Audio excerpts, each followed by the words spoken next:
আসসালামু আলাইকুম। Digital YouTube tech A to Z চ্যানেলের পক্ষ থেকে আপনাদেরকে স্বাগতম ও শুভেচ্ছা। সুপ্রিয় ভিউয়ার্স, আজকে কথা বলবো কিভাবে আপনার জমির পরিমাপ আপনি নিজে করবেন। অর্থাৎ এতদিন দেখেছেন যে সার্ভেয়ার বা আমিন যারা বিভিন্নভাবে জমি পরিমাপ করে অনেক কিছু বোঝেন না। কিন্তু আপনি চাইলে কিন্তু আপনার জমির পরিমাপটা আপনি বুঝবেন এবং কি মাপছে, কি আপনাকে বুঝিয়ে দিচ্ছে সব কিছু কিন্তু আপনার দ্বারাই বুঝিয়ে নেওয়া সম্ভব। সুপ্রিয় ভিউয়ার্স, কথা না বাড়িয়ে চলুন সরাসরি ভিডিওতে। ছোট্ট একটা ইন্ট্রোর পর ভিডিওতে চলে যাচ্ছি।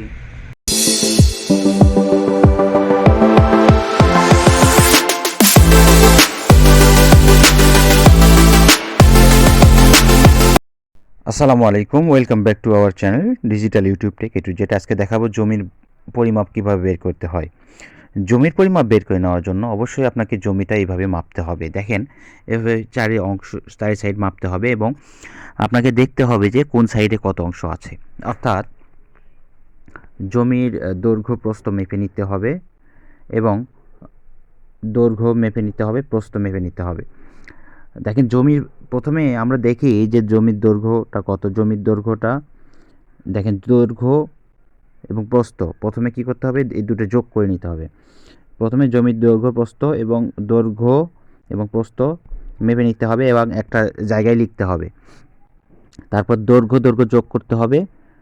দেখেন, আমরা মোটামুটি যে ইঞ্চি টেপগুলো আছে এটা ফুটে মাপ করা হয়।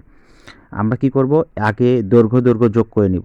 দৈর্ঘ্য যোগ করে নিলে দেখেন 120 আর 130, মোট দুইটা মিলে হয় হলো 250 ফুট। 250 ফুট, এটাকে যখন আমরা গড় বের করতে নেব, গড় দৈর্ঘ্য হলো দুই দিয়ে ভাগ করতে হবে। যেহেতু দুই সাইড, 2 দিয়ে ভাগ করতে হবে। 2 দিয়ে ভাগ করলে হবে হলো 250কে 2 দিয়ে ভাগ করলে হয় 125 ফুট। তারপরে আবার আমরা সেম প্রস্থটা যোগ করে নিব। দুই পাশের প্রস্থটা যোগ করে নিব।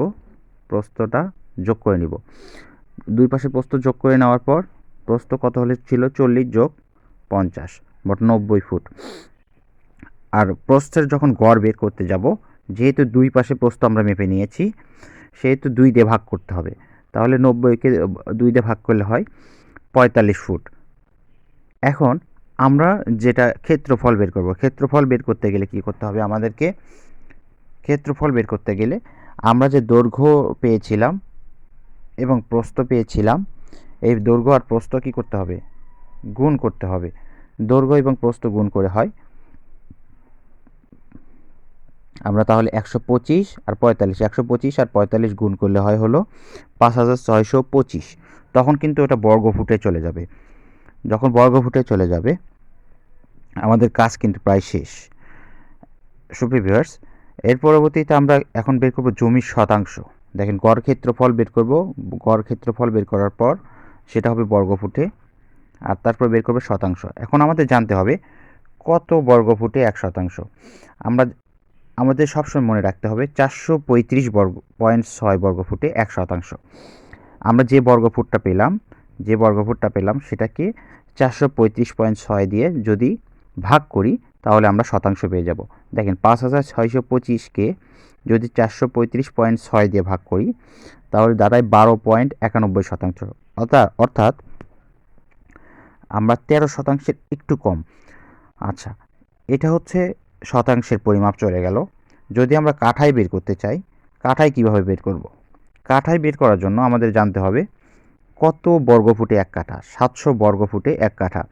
700 বর্গফুটে যদি 1 কাঠা হয় তাহলে আমরা যে গড় ক্ষেত্রফল পেয়েছিলাম, গড় ক্ষেত্রফলকে 720 দিয়ে ভাগ করব।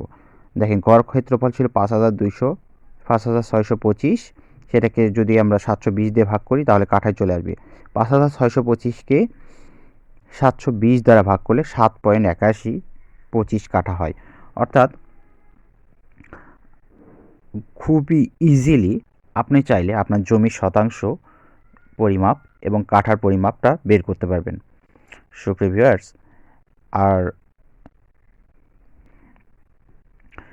যদি ভিডিওটা মনোযোগ দিয়ে দেখেন অবশ্যই আপনি কিন্তু নিজেও জমির পরিমাপ করতে পারবেন।